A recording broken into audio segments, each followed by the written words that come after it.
Greetings and welcome back. Today I wanted to talk about Jobs for Girls with Artistic Flair by June Gervais. And June is actually a local author, and I was able to meet her the other day at the Riverhead Mosaic Festival. I saw that she was there signing copies of her book, and so I went down, checked it out, because I had read her book previously and I loved it. And so I decided I needed a copy of her book, and even better, I got to meet her and have her sign my copy. So it was so nice to meet her, and I absolutely love this book, so I wanted to do a book review of it and tell all of you about it and how wonderful it is. Start with the synopsis on the back. Gina Mulley is determined to become a tattoo artist, but this is 1985, when tattooing is still a gritty fringe culture, and her whimsical style is far from the norm. Yet luck is on Gina's side. Her older brother Dominic owns a tattoo shop, and he reluctantly grants her 1 year to prove herself. Gina devotes herself to her craft, but her world is turned upside down when a mysterious psychic and his assistant, Anna, arrive on the scene. Anna's friendship inspires Gina to step out of Dominic's shadow and embrace her own quirky self in her art and beyond. Just as Gina finds herself falling in love with Anna, Dominic gives Gina an ultimatum, and she's faced with an impossible choice. Is this newfound independence and a shot at romance worth sacrificing her dreams? Or can she find a way to have it all? So I absolutely love this book. I found it at the library last year and just was amazed by it. It's such a great women empowerment story and about fighting for what you want. It's this great journey of discovery, and it shows how life is sometimes messy, but as long as you just work through it and always stay true to yourself, that you can make it great. And it's just such a fun story with all the art and the culture of the tattoo shop. I thought there was a very sweet dynamic with the developing relationship with Anna, and even though that proves to be a little complicated in itself, it just ties into that whole life is messy, but you can make it beautiful. I really liked the dynamic between Gina and Anna and that developing relationship. It was really nice to see that sort of relationship without our main character. We really didn't have her struggling with her identity or who she loved or feeling all that different from people about it. I liked that it just felt normal for her. That was who she was.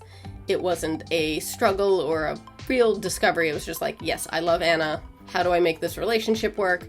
She does come across some prejudice with the idea of her and Anna being together, but it's not the center part of the story, so it's a nice sort of affirming story with it that yes, there's going to be people that don't approve, but you shouldn't let that stop you.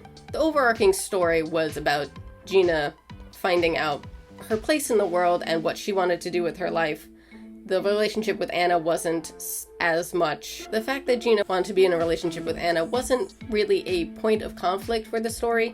The getting together and them developing the relationship was part of the conflict, but it wasn't. There was slight conflict with some prejudice, but it was mostly the conflict of them working out being in a relationship rather than the type of relationship. It was nice to see it viewed in a more normal lens than some other stories that I've read, where it's a lot of self-discovery of that added to the story of Gina and finding her place in the world. So I really like that as well. And so the overall story is this great story of self-discovery and working hard for what you really want while staying true to yourself despite what others think.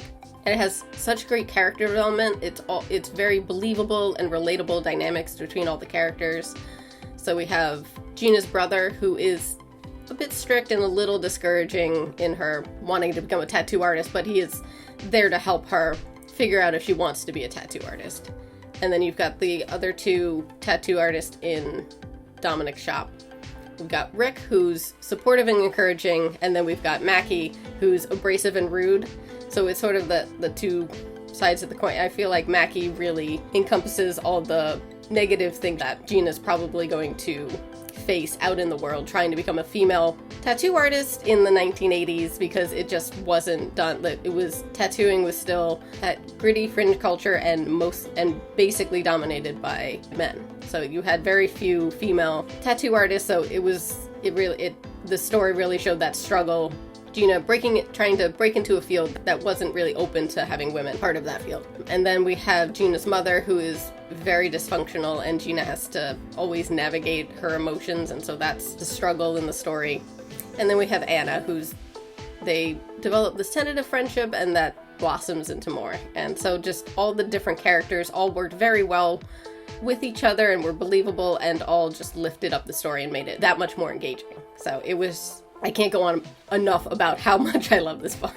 It's got short chapters which help keep the pace moving quickly, and such a great character arc following Gina's development of learning how to become a tattoo artist and overcoming all those difficulties that stand in her way, trying to stop her from becoming a tattoo artist and, you know, achieving her dream. So what I really loved about the book is that it's set on Long Island in the 80s, but since June is a Long Islander, it felt very genuine to the area, and you felt like you were on Long Island, and it was really fun, even though it was set back in the 80s. It's a little different, but it still felt like places I've been before, so it was really nice. What I really loved was all the descriptions and images of the unique drawings and tattoos that Gina does. It just really engaged me as an artist, and it felt very relatable, and I loved all the descriptions of the flash posters, which are the examples of the tattoos they do, and it made me want to create my own. I'm like, ooh, you know, I get all the descriptions of what Gina's drawing. I'm like, oh, I want to try that, or, you know, I'd love to draw something like a tattoo, and it really engaged that artistic side of me, and so that was a really fun part of the book. So Gina really resonated with me as someone who's artistic, and I really like the style described, and she has this strange little fish that she likes to draw. It's sort of symbolic of her. She feels sort of fish out of water. She doesn't feel like she fits in anywhere except with all the people at the tattoo shop who she calls misfits, and just she feels like she fits into that culture. And so it's part of the story is her trying to find where she belongs and who she is and what she wants out of life. And it was just such a great self-discovery story. Had a lot of art and a lot of heart.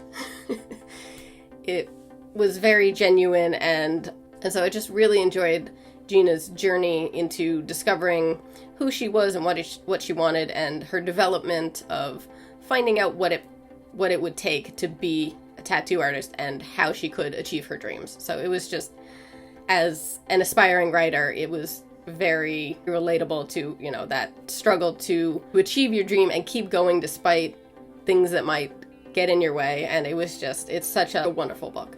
So I would highly recommend this to anyone who likes these types of stories. If you like stories of self-discovery with a little bit of romance, if you like any stories about artists or tattoos, or if you just want to read a story set in small town Long Island, because I felt like it really captured that feel of the island. So definitely check it out. Let me know if you've read it, what you think down in the comments, or if you're planning on picking it up. Let me know in the comments, because I'd love to talk to more people about this book. It's so much fun.